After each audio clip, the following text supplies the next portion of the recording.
I want to announce to the nation that Bomas of Kenya is a scene of crime. It's a scene of crime. Guess you know the guy.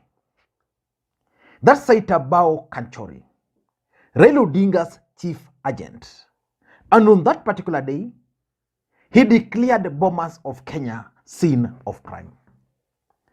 Kanchori is now promising to expose the blunders and the people who made Raila Amolo Odinga not to be the fifth president of the Republic of Kenya. Now, this is what he posted on his official Twitter just a few minutes ago. Coming soon, why Baba is not the fifth. All you need to know about the betrayal, deception, and intrigues that destroyed the hopes of a nation and broke the hearts of millions. Only the truth shall set us free. Traitors will be exposed. Stay tuned. Are you ready to stay tuned? Stay tuned.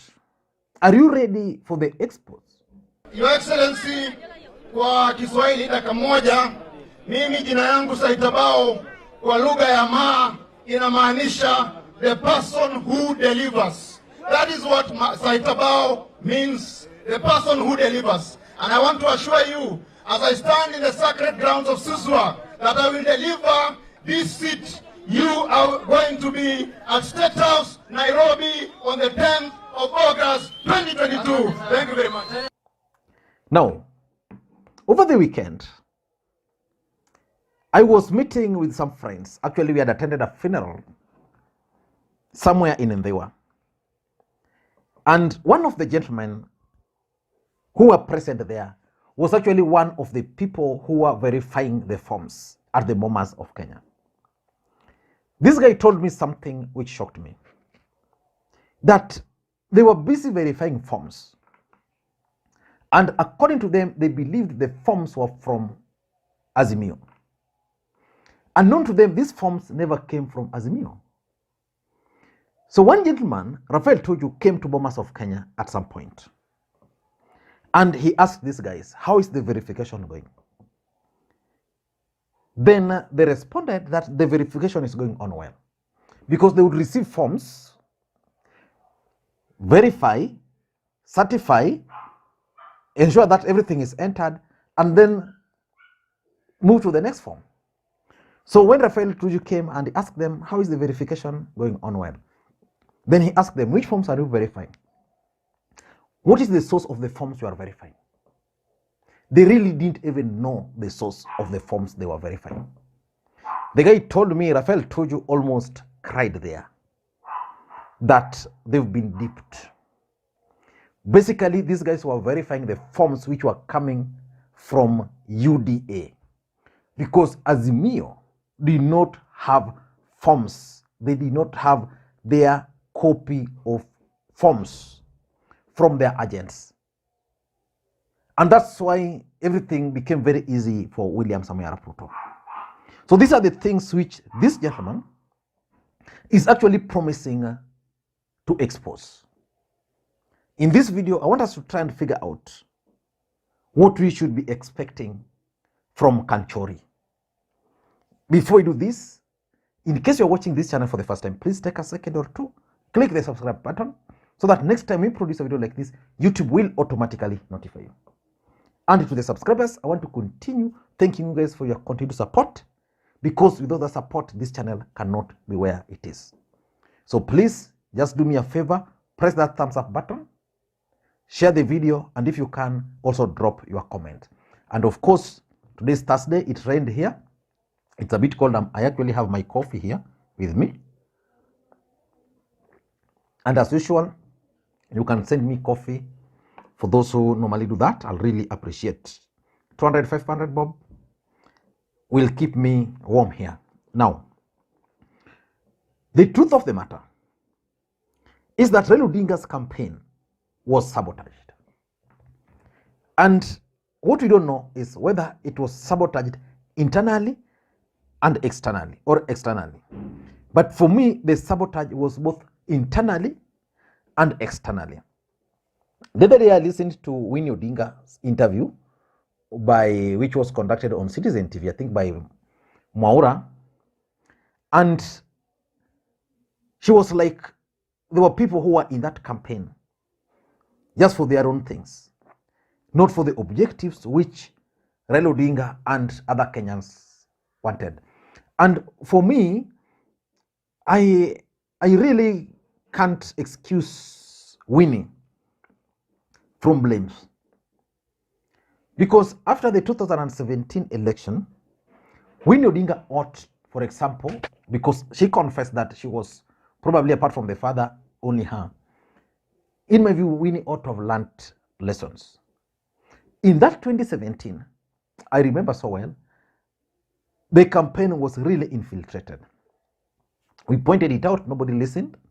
Later on, after that election, we actually held a meeting. Me and a few guys held a meeting with Winnie.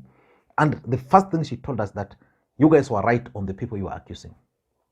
I expected her to be more clear in their strategy this time around.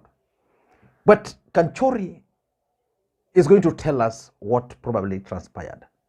And for me, I'm expecting details about external sabotage and internal sabotage. When we talk of internal sabotage, we are talking of people who are part of the campaign but sabotaged it.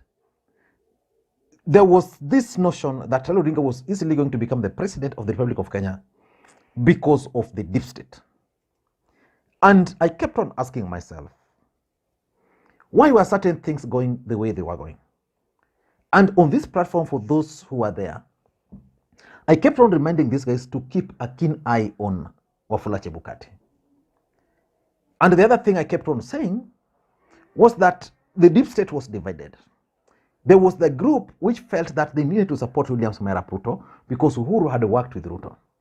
The other deep state also was there, and they were like, let us have one of our own as the presidential candidate. That's before Raila Odinga was nominated. And they wanted Matiang'i probably and Mutahi Kagwe.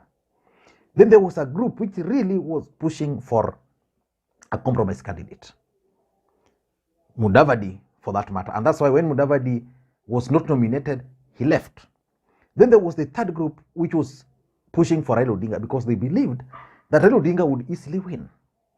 So that group faced three other groups. So the three other groups were not really keen on Raila Odinga. So when you talk of internal sabotage, you are talking of probably the deep state from Uhuru Kenyatta side. Because for me, as much as most people blame Uhuru Kenyatta, for me, Uhuru Kenyatta really delivered for Raila Odinga. Uhuru Kenyatta provided that conducive environment which Raila Odinga needed. But the campaign was messed up. Then also when we talk of internal sabotage, we can talk of people who are in Raila Odinga's side. But they were there just for the sake of being there, or probably they were there just to sabotage Raila Odinga. You can talk of people who were probably in Jubilee, but because Uhuru was supporting Raila, they were there, but really they were not keen on the campaign. You would talk of people in ODM who were compromised. You know, in politics, everything. A friend of mine here called Gordon Odira, he always tells me that everybody in this world has a price. So there are people who had prices. And also there were people who were in the campaign, not for anything, but to make money. And they are known. So at the end of the day, for them, if money came to do this, they would do this. If money came to do this, they would do this. Someone was also telling me that, for example, Raila Odinga campaign was so disorganized, and you don't even know who was responsible for what. You couldn't tell. There were like 10 secretariats, each doing almost the same thing. Such that someone was telling me, I get a lot of interesting fact. Someone was telling me that when Wafula Chebukati went to meet Raphael Tuju to negotiate, and Raphael Tuju went to Raila. And Raphael Tuju shared this with Raila, and Raila was like, okay, for me, let the people decide. Then someone, again, who is not told you, also went to Chebukati. So Chebukati received close to like different people, 5 of them, negotiating for the same thing. Then it was like, who do we deal with? The same to even the Supreme Court. There was no clear path. Well, Ruto had a clear path. If you wanted to do this, you know, you'd get this here, you'd get this here. For Raila, everything, everybody, I mean, Winnie had his team. There was the team of Junet. There was the team of the Secretariat led by Mayo. There was that other team, Orange House. There was that Capitol Hill. There was that team managed from State House, which was based around the State House. No, everything was just confused. So we are talking of betrayal. We are talking of deception. Those are what we are expecting. There are people who deceived Raila Odinga. Like, for example, who was deceiving Raila Odinga that everything was well during tallying? Who was deceiving him? Because it's like someone told Raila that you are winning. He kept on assuring them, we are winning. Who was this person? What was his role? Then there's also the traitors. People who are just there for money. People who are just there, you know. Raila Odinga's campaign was one which was easily penetrated. William Ruto would simply send the people, seem to be working hard. They are incorporated into the Secretariat. Then they'll just be supplying him with information. Someone was telling me that the deep state was highly suspicious of the activities of Monica Joma.